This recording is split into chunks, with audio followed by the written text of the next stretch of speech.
All right, everybody, good day. I am going to do a very quick and dirty tutorial on the new sign that I created. We don't have the backplate done yet, and I'm not sure what lighting kit to put in here, but I'm going to go through and just show you how I did it.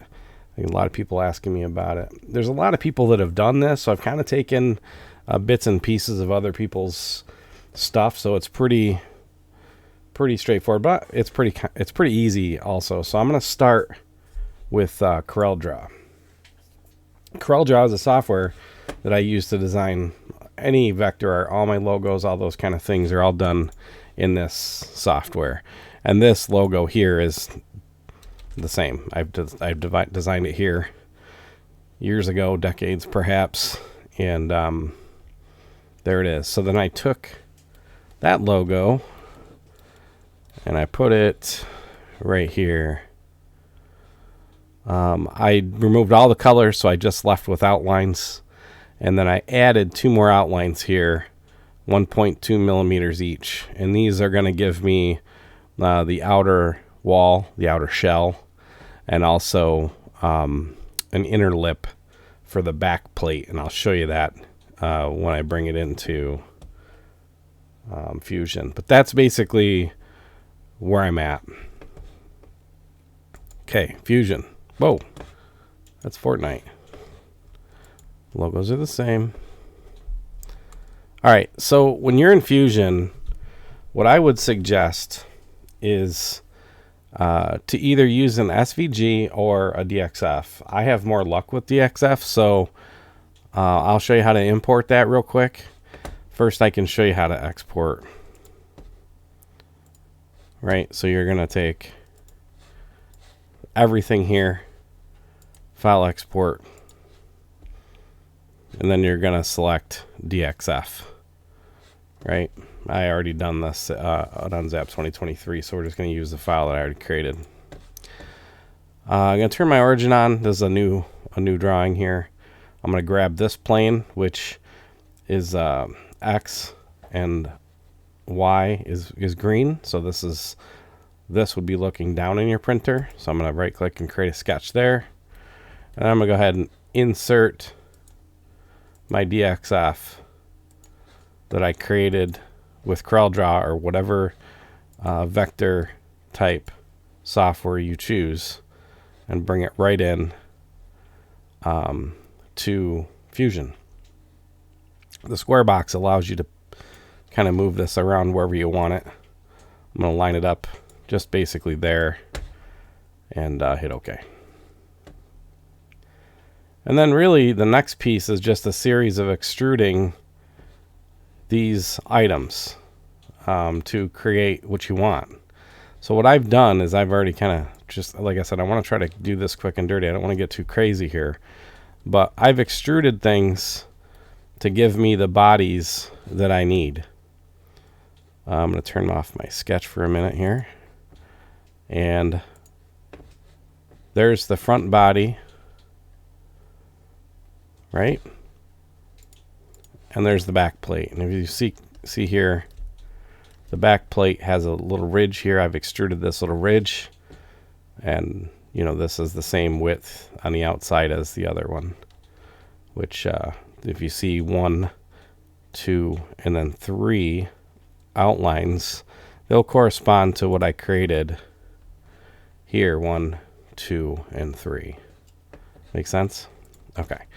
So I created the back plate, and then I'm going to export that as an STL or a 3MF, and then I'm going to create the front plate. Now, the front plate, the trick is to create an extrusion of the items that are in the sketch here. Right? These items, these are the colors that I want, or the items that I want to have colored. And what I've done is I've extruded them at a very, very low extrusion, 0.001 of a millimeter.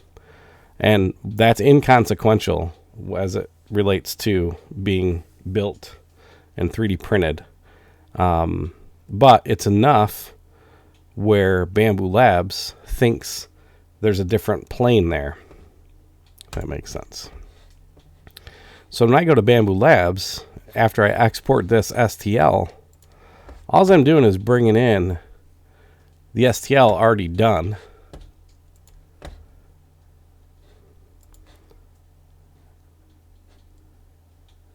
Actually, I will... I'll just save it as a different profile. I'm not very good with my profile, my management, but...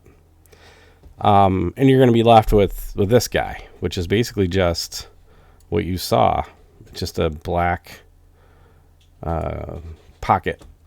But where it comes to life is when you hit the color painting part of this and you select your colors that you want painted, right? So I'm just going to match what I've done in my Corel file, change my colors.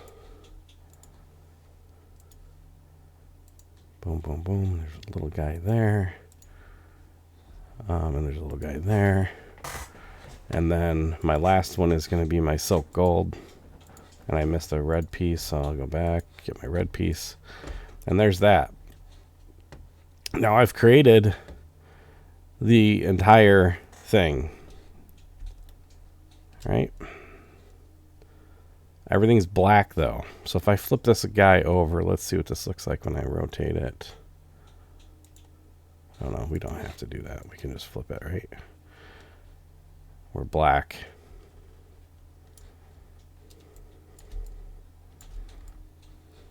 I know.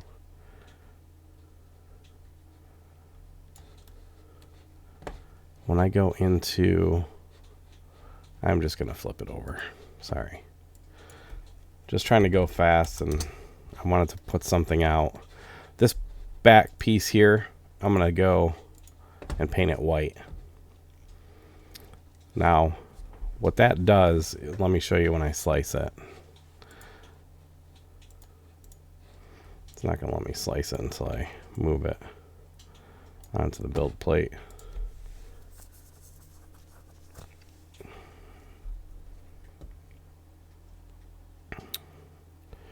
Poor computer. I'm using Arachne as the wall generator. That seems to help with the pinholes. And I'm also processing the flow rate at 1.01. And doing that was what I ended up with. What I showed in the pictures and what I showed in the video. Also, the other thing you want to do is turn off the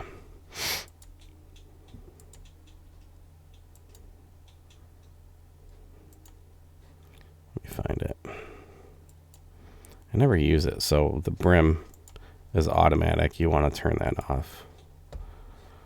There we go. Now you reslice. All right, so if I go down now, you'll see white at one point.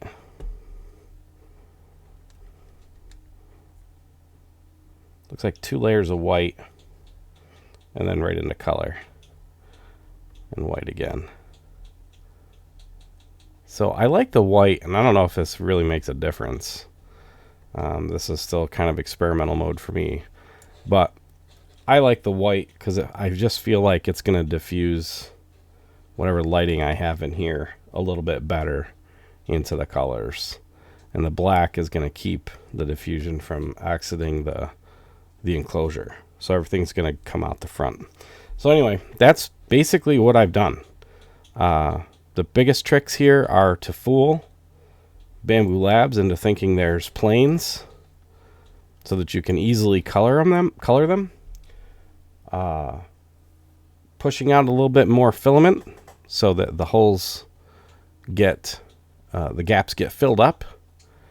Adding the white background so that there's more diffused light inside. Again, that's theoretical. I don't know. Yeah, and then just turning off the brim, and then you end up with this guy. 0.2, by the way, was the quality. And I don't have any pinholes that I could find in here. And it really looks good, even not being lit. The textured build plate is ridiculous. But yeah, I'm super happy. I've still got some things to work out, so I will maybe do a part 2. If you guys really want me to go into more detail in Fusion or in CorelDRAW, I will. I just thought this would give you the basics of how I did this and what I did. And, you know, you can do this with any logo as long as you've got it vectorized. Yeah, so that's it. Thank you. Like, share, comment, subscribe.